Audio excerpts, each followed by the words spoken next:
Hey everybody, welcome to Secure the Seat. I'm your host, Minda Harts. So excited that you're here. How was your weekend? Tell us in the comments. I know that most of you are watching us on LinkedIn, but we also have our squad members on YouTube and Twitter and Facebook. And so regardless of where you're watching us, we're so happy that you're here because you could be anywhere on the internet right now and you're here with us. And so I don't take that lightly. Again, I hope if you're watching us live, I hope you had a good weekend. If it's your first time joining us, welcome. You're already automatically part of the squad. And if you rock with us every Monday at noon, welcome back. Listen, May is Mental Health Awareness Month. And over the weekend, there were a lot of traumas that hit the Black community. And so I just want to give space for us just to hold right now because there's a lot of lives lost this weekend, a lot of trauma, a lot of hurt. And we just want to hold space for those folks who have lost. And as a community, we lose every time that this happens. And so I know that it affects all of us in many different ways. And so I just want us to have, if we can just have a moment of silence for Buffalo, for California. I believe Texas was also affected. So let's just have a moment right now, just for all of those and for ourselves.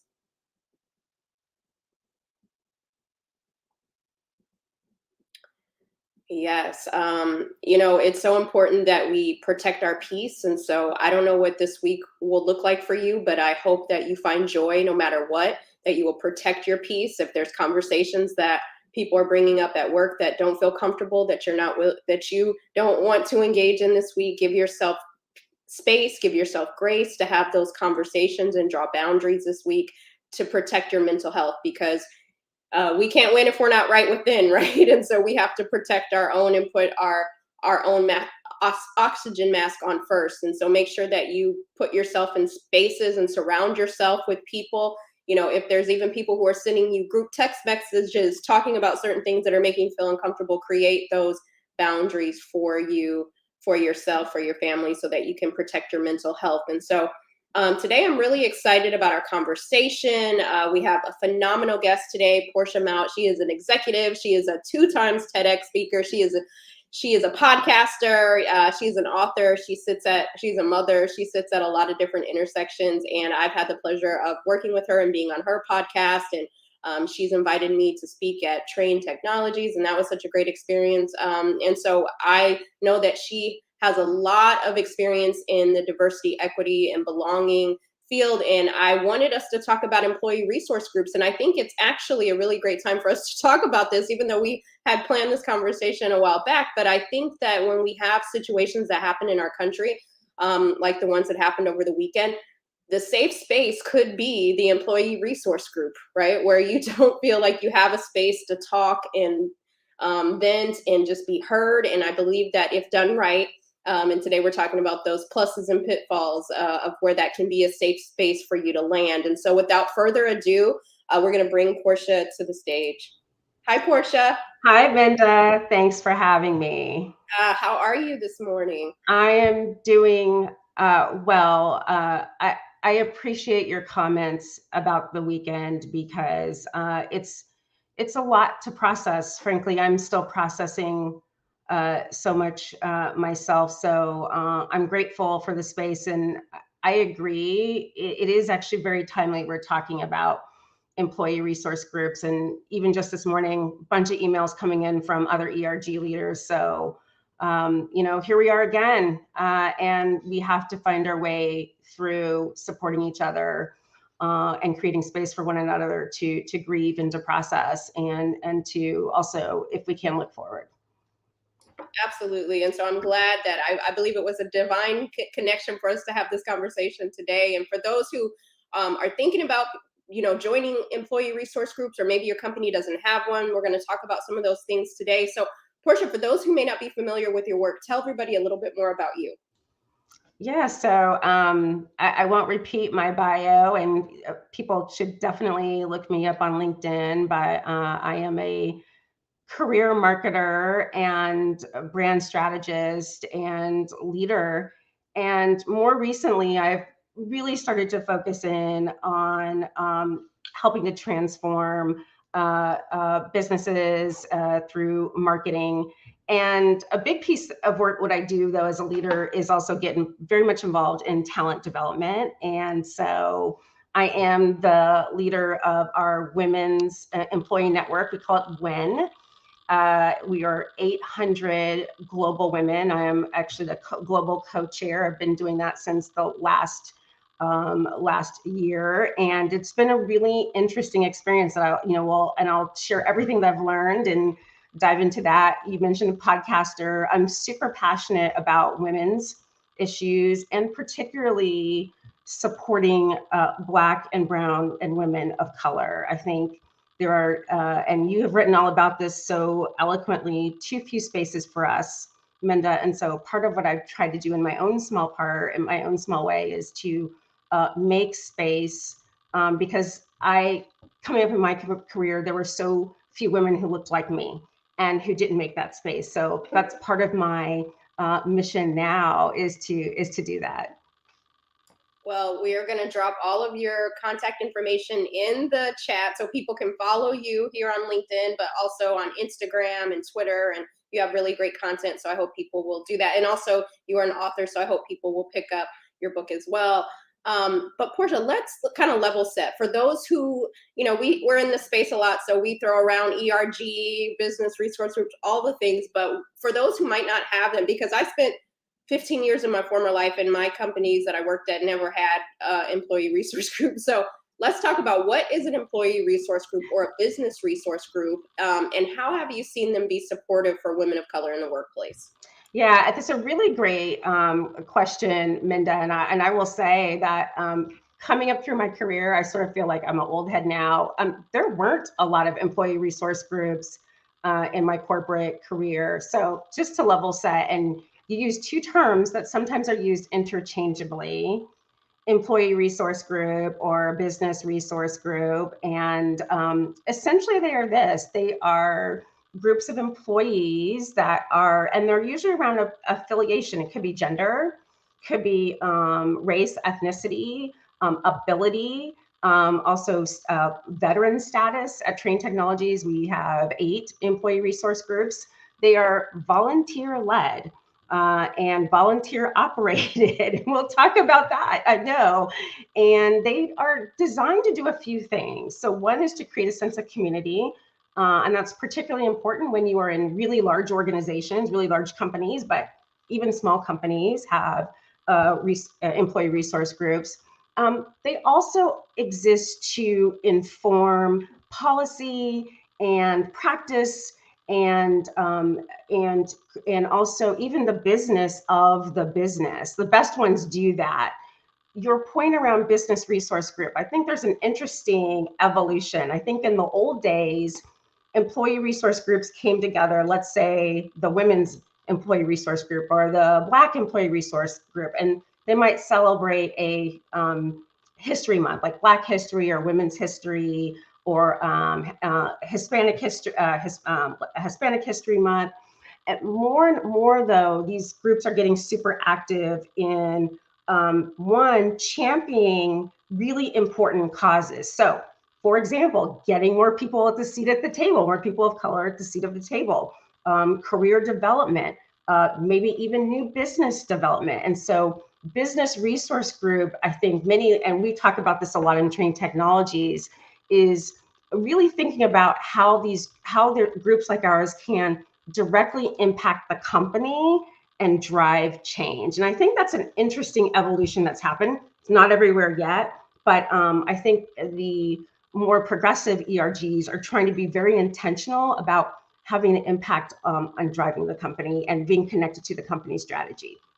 Yeah, that's awesome. And if you all have ERGs or whatever you might call them at your company or organization, this would be a good opportunity for you to tap in, right? Build community. We're talking about networking. Networking looks a lot different these days. Many of us don't have that organic water cooler moment inside the workplace. So these groups, these affinity groups, are places for you to build your network, to be seen. And so I hope that people will, think about their networking a little bit differently. And Portia, you mentioned that you are a leader in your ERG.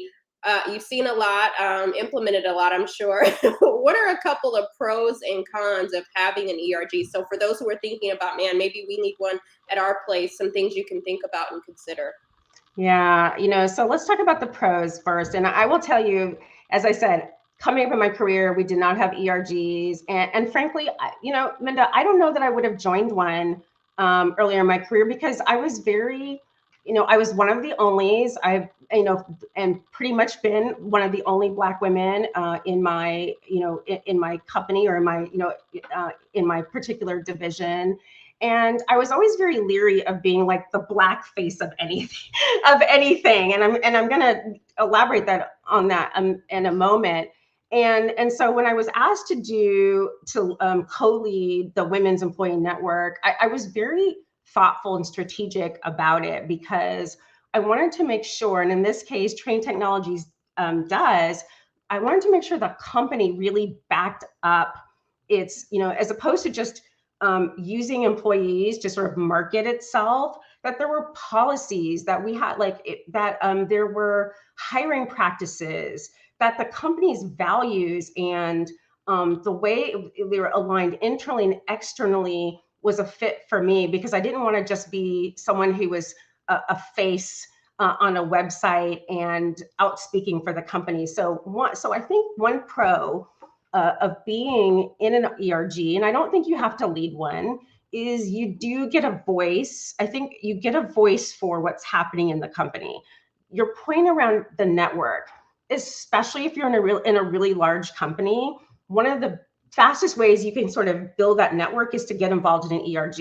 And one really important thing to know is you don't have to be a member of that group to be in an ERG. So for example, you can be someone who is white or of European descent or Asian and be in the Black Employee Network. And in fact, at Trane Technologies ERGs, so many people come because they are allies. And this is one of the best places to learn allyship. Our Pride network is incredibly active and we have lots of allies. So one, built-in community is number one. Number two, the opportunity to, push, prod, inform your company into taking positions and or to establishing policies.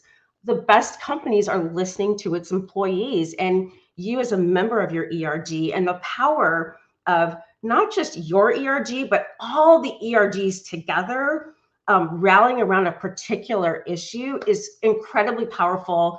Executives listen. And so I think that's the other piece that's really important. And the third thing I would say, Minda, is leadership exposure. Let's say you are, mid-career and you're looking to break through. One of the best things about ERGs is it gives you leadership opportunities, visibility to other kinds of parts of your company, parts of your organization that maybe you wouldn't encounter. And so that piece is really important as well. I could go on, but I'll pause there.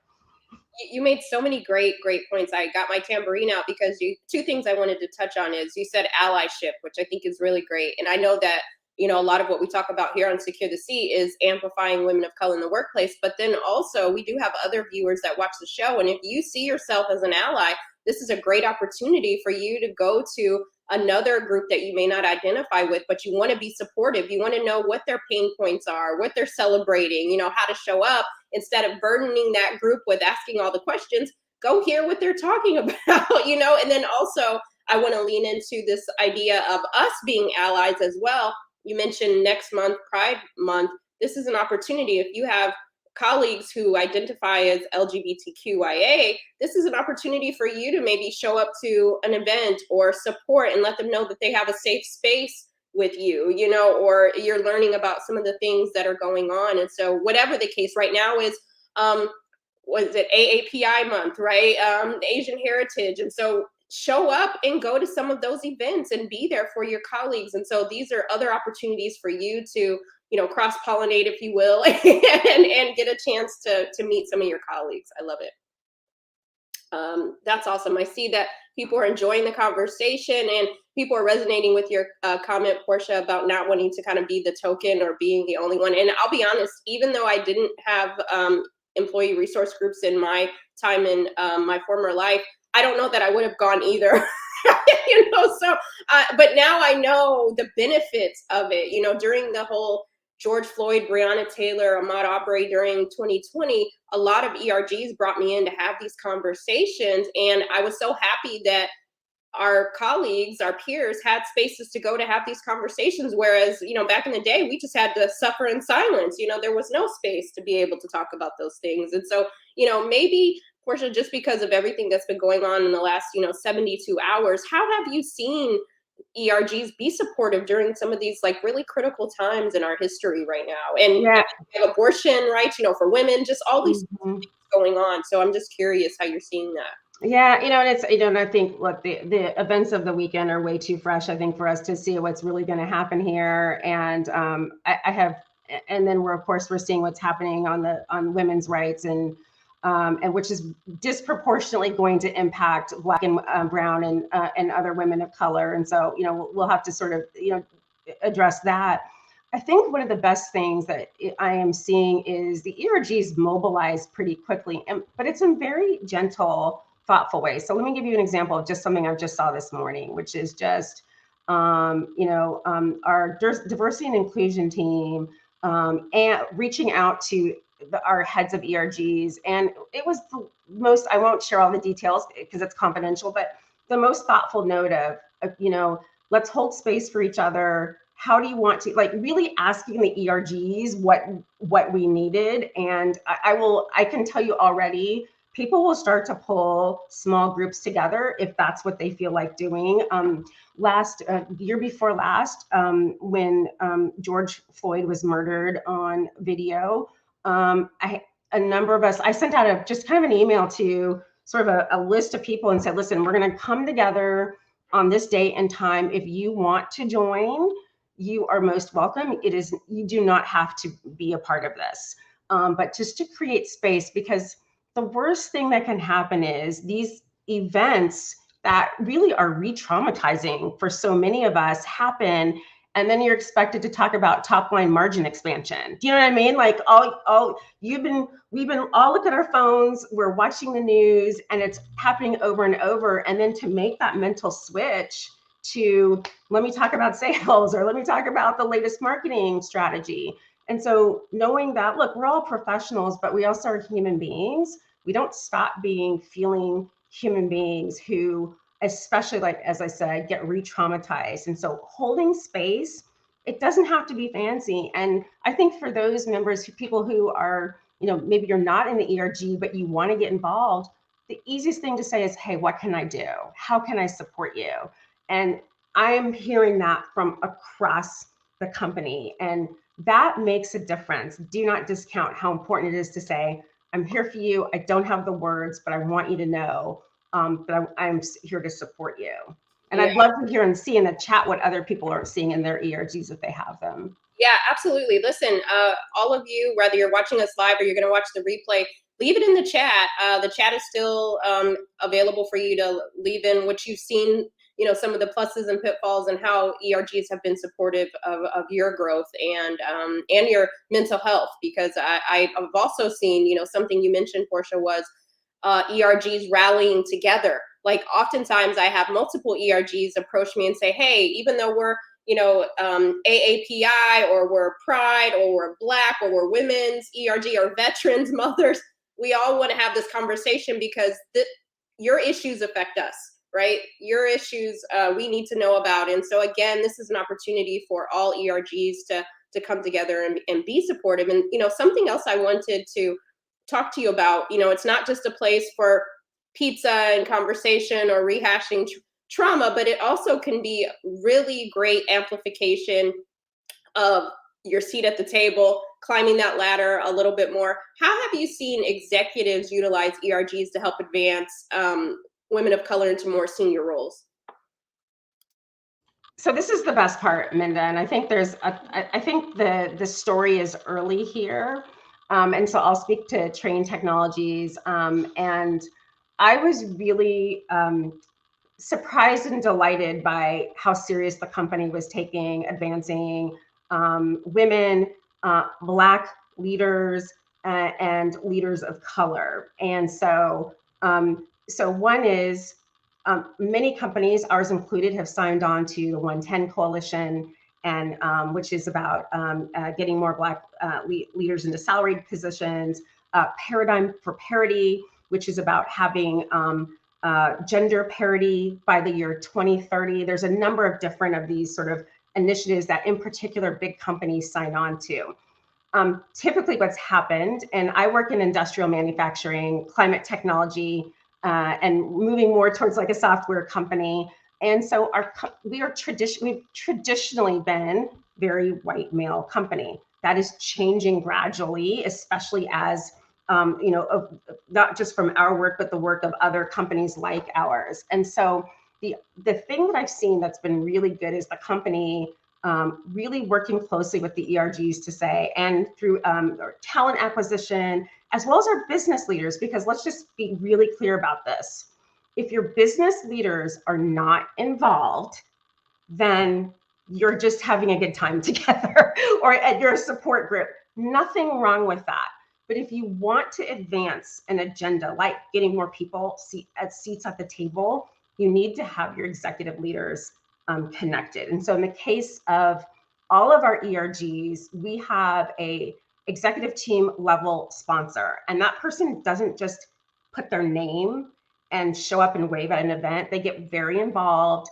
In my case, my boss, Dottie Simmons, is by coincidence is our executive leader sponsor for the Women's Employee Network, and he's got a personal interest in advancing women, Black women and women of color. And we at the beginning of our year do our strategic planning. We involve him. I think all the other ERGs do the same. And so. And then we also, as a collective, looked at our number. We looked at the statistics. We actually had a briefing, and we said, "This is, where we have really good data on, who's in our employee base. Here's where we're missing data. What do we need?" And it's hard. Sometimes you look at some of this data and you think, "Wow, we're not as far as we need to be." But that transparency, and then the company or talent leaders, executives saying, "Okay, what can we do to do a better job to advance, whether it's women or leaders of color or Black leaders," that conversation and then turning it into action is really powerful. And so without that, you run the risk of just having the same conversation every year and not making progress. And for me, getting involved was about making sure that whatever I did was going to drive progress. Again, I don't want to see any more Portia Mounts by herself at the table. For me, it's about who else can be at the table with me and even beyond me. And so that is, I think, one of the really powerful things about what ERGs are doing right now for advancing Black women, women of color, and I think other marginalized people, to be candid.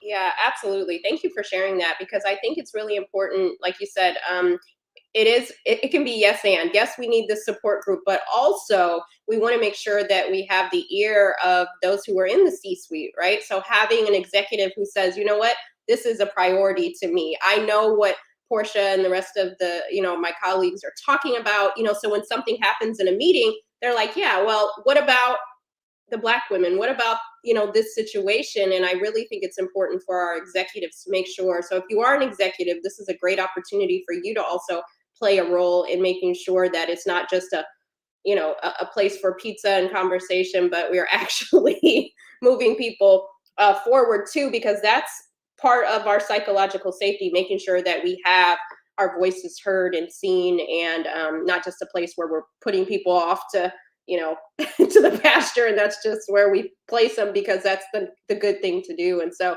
I love that so much. So listen, if your company doesn't have one, this might be an opportunity for you to put your leadership hat, name in the hat, and create one. But maybe this year you'll think about attending one or two, because again, you also want to be building your network, and this is a space for you to be seen. But Portia, I could talk to you about this all day, but I know that we all have the rest of our day to go for it. But one of the things that we have to jump into right now is our bonus questions. And I am a lover of grits and rap lyrics, as you may know. And I'm curious, how do you like to have your grits, Portia?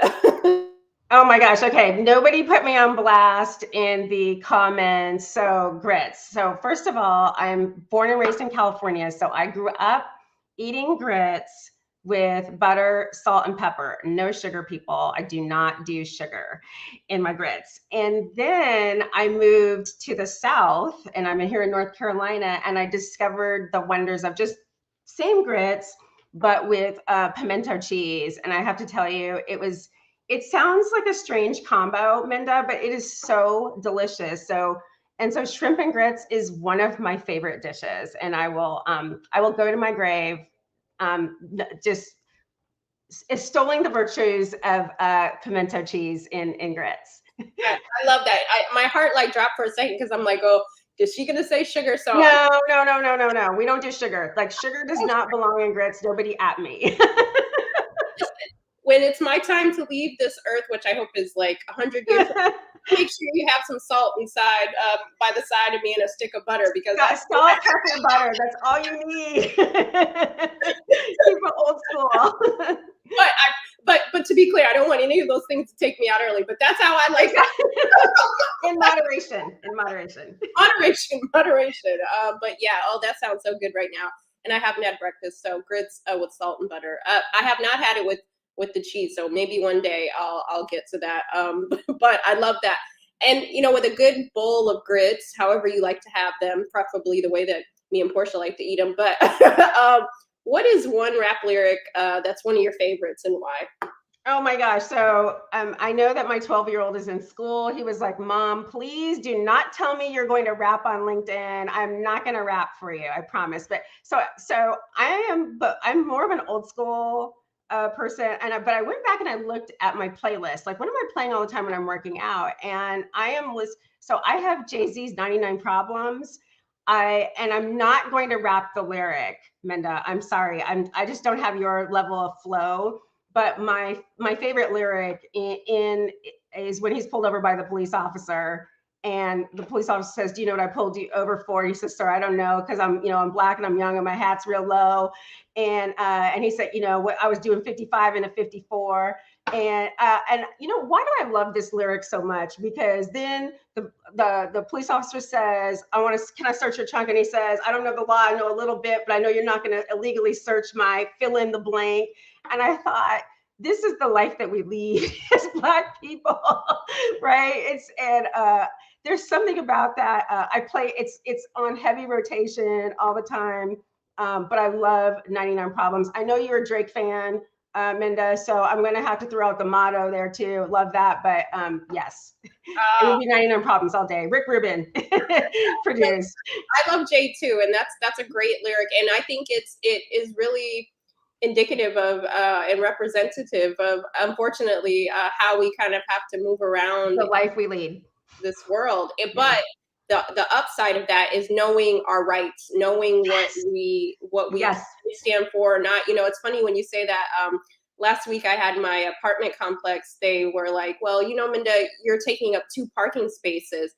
And so you need to decide which parking space you want so that we can give someone else a second parking spot. And I said, no, actually, I get 2 parking spaces. I pay for 2, and whether I have 2 vehicles in that space or not, this is what comes with my apartment. So that sounds like a problem for you all to figure out. Exactly. I paid for it. I paid for it with my money. These are my 2 spots, right? And it's one of those things that we have to know what our rights are, create the boundaries. Otherwise, people will write the narrative for us, right? And I think that that's such a really great lyric, because for us to know it, and I want you all to take that same energy into the workplace, right? When people are trying to say certain things to you, and that that's not your truth, that that that's not dignity, humanity, and respect, that we can say what we mean without saying it mean. And I think it's so important. So thank you for sharing that, Portia. Also, every single one of us are leaders. We don't have to wait for our performance review. We don't have to wait for somebody to tell us that we can add a couple extra letters behind our name. Like, we could be a leader right now if we choose to activate it. So what's one tip you would give our leaders today on how to make the workplace better than they found it? So I think this piece I think is really important, Minda, which is bring somebody along with you. At the end of the day, we succeed by the people that we empower around us. And so for me, success, if I'm just experiencing success, if it's just Portia, and if I leave and I haven't had a chance to bring other young Black and brown people, whether it's interns, as directors, as VPs, maybe my future boss, if I haven't had a hand in doing that, then I have not been successful. Really bring people with you. Help. We know so much of how we, especially in big companies, corporate America especially, those relationships, how you get in, how you connect to the right people, and don't be a gatekeeper. Pull people in with you. Make a way for other people, because you never know where that's going to lead, not just for yourself, but for others. And the exponential impact you can have is so important. So that would be the most important thing I would say is to leave that legacy and bring people along with you. That's beautiful. And I hope that every person will think about it. Let's dismantle this old mindset of having to be a gatekeeper, or it took me this long, so it should take everybody else this long to get there. Like, lift as you climb. There's room for everybody to be successful. I've said it 100 times, I'll say it 100 more. Our success is not a solo sport. Like, if you're the only one sitting in the room for a long period of time, then you're doing something wrong. Right. So make sure that we're bringing other people along with it. There's enough for all of us. Let's get used to that, telling ourselves that. And we're going to talk about it later, our affirmation, but that you are where you're supposed to be. And we want to make sure that we're bringing others along with us, and those who look like us. Don't be afraid to bring other Black and brown people along with you. Okay? Don't care. Don't get in your minds about, oh, well, what if they see that I'm only doing this? They only think I'm doing this because they're Black. Let them think what they want to think. But if this person is right for the job, and they need that opportunity, make sure that you're doing that. I see, Portia, did you have something you want to add? Yeah, those are my praise hands. Did you see that? And this is just this piece of your point around, don't be afraid to, bring another Black person, another person of color. We have got to stop worrying about what people think about us, and do the right thing. If this person is as qualified as anybody, if they check all the boxes, bring people along. Do not be afraid to support people who look like you. And the reality is that oftentimes your companies are looking to you, oftentimes to use your own network, because again, if we just look at the statistics in terms of representation, in many big companies, we're not where we need to be. We know our ability to attract other people like us has to do with ourselves and our own networks. So don't be afraid to lean into your networks. Don't worry about what other people have to say. Just do you, make it happen. That part, that is a tambourine moment, because if we're being scary about hiring our own, then that signals to them that we don't need to be doing that. So don't do that. Okay. We're role modeling good practices here. Portia, it's been such a pleasure having you on. Where can people find you, support you? We've also been dropping your link in the chat. Yeah, definitely. You can find me on Twitter and at Portia Mount. You can find me on Instagram at the Manifista. That's where you will. That's TheManifista. And really, that's where I talk about empowering women. You'll see lots of great things around my podcast, and of course, hit me up on LinkedIn. Go and follow right now. Portia, such a pleasure seeing you. Thank you for how you're showing up. Thank you for sharing your nuggets about ERGs. Make sure you share. Listen, right now, tag somebody in the LinkedIn chat so that they can come back and listen to this, and maybe your ERG leaders, whatever have you. This is really great. Or for those who don't have one, but you're thinking about, how do we start one? Tag them here, and so that they can understand the importance of having community and why that's important, in the various ways that we can support women of color and people of color, or anyone who's on the margin. So Portia, have a great week. Thank you so much. Thanks, Minda. Thanks for having me. See you soon. Listen, everybody, we have one final thing that we're going to talk about, which is our affirmation for May. So I'm going to bring up my partner in Shine, Mike, who's going to close us with our affirmation for this week, so that we can go feeling empowered, even coming off a tough weekend. Mike? Linda, how are you? Good. How are you, bro? I'm blessed and highly favored. You heard that before? No, never heard that before. That was a great show. I really wish that I had an employee resource group to tap into this week, but I don't. So tell us a little bit about, for those who may not be familiar with this month's affirmation, give it to us straight. Absolutely. So we've been talking about this too shall pass. And I just want to touch on a few things. There's so many things going on in the world in general, and in America in particular, with all the tragedies and the different things that we're trying to navigate. But one of the things that we have to understand is little things pile up. You know, we talk about a lot on this show, therapy and getting help. But the problem and the reality is there's a lot of people not getting any help and trying to tough it out themselves and trying to be the hero and trying to be the leader of their family and the leader. We have all these hats on and we have all these responsibilities, but sometimes we have to take a step back. If this affirmation is true, this too shall pass, we have to have help in it and not let the little things pile up. You see somebody who all of a sudden snaps out on you. That means there's a lot of little things that have piled up. That's not just them. That's not their personality. That's not their nature half the time. But the little things have piled up. So in order for things to pass, in order for us to overcome certain behaviors, certain people, certain situations, we have to get help. We have to vent. We have to talk to the right people to let these things pass. Nothing is too small. If something bothers you at work, if something is bothering you at home, talk about it. Get the help you need. If it's a faith leader, if it's a therapist, whoever it is, you have to get the help you need, and you have to begin your journey of healing for these little things. Because when the little things pile up, right? You talked about, with your grits. You don't want to eat those every day, right? You don't want to eat them with a huge thing of salt and a bunch of bacon, right? You eat them in moderation. But a lot of times we have all these bad thoughts and we have all these negative things that pile up, and then we end up exploding and blowing up and going, why did I do that? How did I get to this point?